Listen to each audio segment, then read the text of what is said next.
जम्मू कश्मीर की 1 करोड़ 30 लाख अवाम फिर से chief justice of India DY Chandrachud साहब का दिल की गहराइयों से और सुप्रीम कोर्ट के बेंच का, कॉन्स्टिट्यूशनल बेंच का दिल की गहराइयों से जम्मू कश्मीर का बच्चा बच्चा 1 करोड़ 30 लाख अवाम, हर मजहब की, हिंदू, मुस्लिम, सिख, ईसाई, गुज्जर, बकरवाल, चिनाव वाली, पीर पंजाल, पहाड़ी, जिस तरीके से हमारी 370, 35 से इल्हाक की शर्तें, इंस्ट्रूमेंट ऑफ असेशन, रियासत का दर्जा के ऊपर सुप्रीम कोर्ट ने जिस तरीके से सुनवाई की है, और सोशल मीडिया में आज ये एक वायरल हो गई है कि चीफ जस्टिस ऑफ इंडिया साहब ने फिर से एक बार किसी पागल वकील को जोरदार तरीके से फटकार लगाई है, और जो इल्जाम वो पागल वकील, एडवोकेट चीफ जस्टिस साहब के ऊपर, सुप्रीम कोर्ट के ऊपर इल्जाम लगा रहा था, उसको मुंह तोड़ जवाब दिया है। और उन्होंने कहा कि 370, 35 ए जो है ये कॉन्स्टिट्यूशनल बेंच का ठीक निर्णय है और अपनी जिम्मेवारी से ये पीछे नहीं आ सकते हैं। ये बात एक खुशी की बात है जम्मू कश्मीर की आवाम की तरफ से कि भारतीय जनता पार्टी किसी ना किसी तरीके से सही ठीक से जवाब नहीं दे पाई, अपने दलीलें पेश सुप्रीम कोर्ट में नहीं कर पाई, इनके हल्फनामे को कूड़े दान में डाल दिया गया, फाड़ दिया गया। इनकी वो जो दलीलें थी कि हालात सुधर गए हैं, यहाँ पे विकास है, रोजगार है, डेवलपमेंट है, वो सारी की सारी दलीलें सुप्रीम कोर्ट में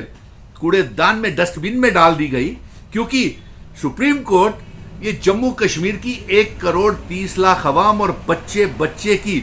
वजूद, पहचान, शनाखत, हमारे इतिहास, आइडेंटिटी, कल्चर, डेमोग्राफी को बचाने के लिए सुप्रीम कोर्ट ये सुनवाई कर रहा है। और जिस तरीके से आज उस पागल वकील को चीफ जस्टिस साहब ने फटकार लगाई है, इससे हमारे इरादे और भी मजबूत हो गए हैं। हमें भरोसा है पूरा सुप्रीम कोर्ट के ऊपर। और इसके साथ साथ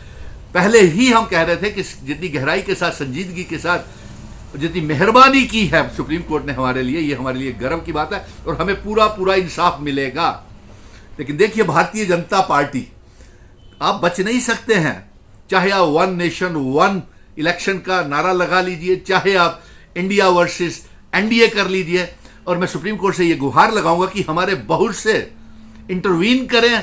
जैसे कि मीरवेज उमर फारूक साहब को और कई बेगुनाह मौलवी उलमाओं को,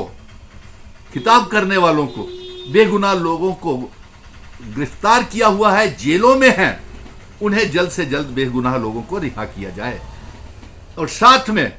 चीफ जस्टिस साहब, आपने पहले भी एक लेक्चरर के सस्पेंशन को बर्खास्त करवाया था, रिवोक करवाया था। इसी तरह जो बेगुनाह लोग कश्मीर के मीरवेज उमर फारूक या ऐसे कई बुद्धिजीवी, इंटेलेक्चुअल्स और स्कॉलर्स जो बंद पड़े हुए हैं जेलों में, जिनको आज देखिए हाई कोर्ट ने भी ये पिटीशन गई है कि मीरवेज उमर फारूक को रिहा किया जाए, लेकिन लेफ्टिनेंट गवर्नर मनोज सिन्हा साहब और अमित शाह जी पहले भी 2 बार झूठ बोल चुके हैं कि मीरवेज उमर फारूक गिरफ्तार नहीं है, वो रिहा है। अगर वो गिरफ्तार नहीं है तो ये हाई कोर्ट ने नोटिस एलजी साहब आपको क्यों दिया, बताइए। और आप अब एलजी साहब कटारे में खड़े होते हैं और हम एलजी साहब से ये मांग करते हैं कि एक व्हाइट पेपर जारी करें कि कश्मीर में कितने बेगुनाह लोगों को आपने जेलों में कहां कहां बंद किया हुआ है। और साथ में हमारा यह भी कहना है कि सुप्रीम कोर्ट से हम अपील करेंगे चीफ जस्टिस साहब कि जम्मू कश्मीर में तब तक कोई चुनाव ना करवाए जाएं जब तक के सुप्रीम कोर्ट से 370, 35 से हमारे इल्हाक की शर्तें, रियासत का दर्जा हमें वापस नहीं मिल जाता, तब तक ना असेंबली के चुनाव ना पार्लियामेंट के चुनाव करवाए जाएं। और हमें यह भी लग रहा है कि असेंबली के चुनावों से भारतीय जनता पार्टी भाग रही है। कहीं कारपोरेशन में अपनी हार को देखते हुए जिस तरीके से भारतीय जनता पार्टी की फजीयत जम्मू कश्मीर में हो रही है और सुप्रीम कोर्ट में भी फजीयत हुई, कहीं ये इस डर से ये पंचायतों के, म्युनिसिपल कारपोरेशंस के, कमेटीज के चुनाव भी स्थगित ना कर दे।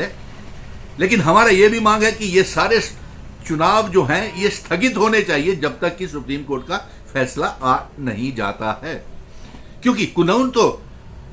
असेंबली में बनने हैं। डीडीसी के मेंबर्स, पंचायतों के मेंबर्स, कारपोरेटर्स के पास, कारपोरेशंस के मेंबर्स के पास, मेयर्स के, आज तक जितनी भी कारपोरेशन के चुनाव हुए हैं लोगों को कोई फायदा नहीं हुआ है, क्योंकि इनकी सुनते नहीं आईएएस और ब्यूरोक्रेसी,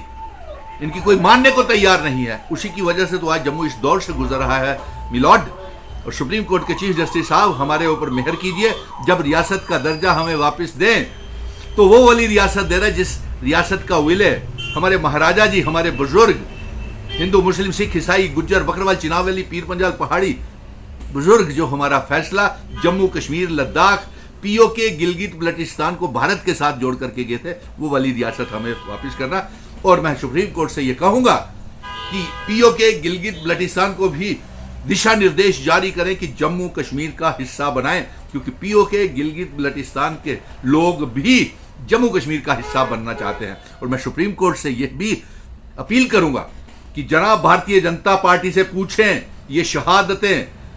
ये इनोसेंट किलिंग्स, ये टारगेट किलिंग्स कब तक होंगी? कब तक ये पाकिस्तान को मुंह तोड़ जवाब नहीं देंगे? कब पाकिस्तान के लिए क्या पॉलिसी है? ये जो पार्लियामेंट का सेशन शुरू हो रहा है, इस पार्लियामेंट सेशन में सुप्रीम कोर्ट इनसे मांगे कि इनकी पाकिस्तान के खिलाफ क्या पॉलिसी है, और ये खून खराबा लहूलुहान जो जम्मू कश्मीर हुआ है, इसको लेकर के भारतीय जनता पार्टी कब तक जम्मू कश्मीर में हालात को ठीक करेगी। और जल्द से जल्द हमारे फैसला सुनाइए जनाब, हमारी आवाम बेहद परेशान है।